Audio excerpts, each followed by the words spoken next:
One TV Patrol. Usamis PNP pakusgon pa ang kampanya alang sa mga kabataan. Mas pakusgon pa sa Usamis PNP ang kampanya sa pagpasidaan sa mga ginikanan o kabataan aron malikayan ang pagkalambigit sa mga minor sa bisan unsang mga salaod.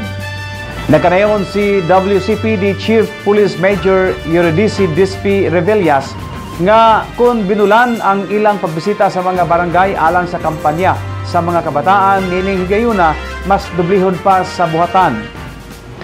Dili na sila magbase sa matag bulan nga asemblea sa mga barangay o sa barangay apan regular na nilang bisitahon ang mga barangay official o mga residente aron ipadangat ang pagpasidaan sa mga minor na sakop sa pamilya.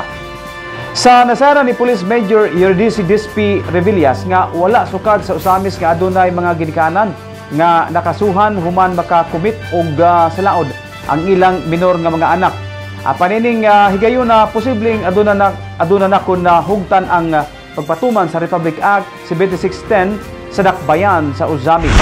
Sir, but ginabuhat na sa ato ang PCR activities na to nga natay pulong-pulong sa barangay, involved na nato ang mga parents. But siguro karong mga panahon na intensify lang siguro na mo kung previously we're conducting that at least once a month, siguro karon mag-focus na lang taan ng mga barangay of which daghan nga mga bata ang involved sa mga ng violation sa curfew or kanang involved sa mga criminality.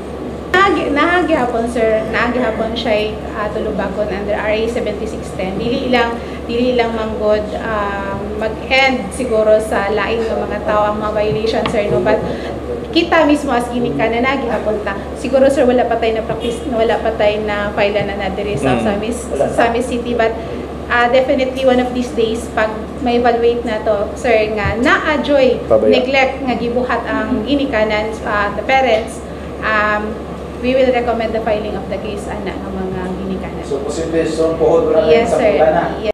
One TV Patrol.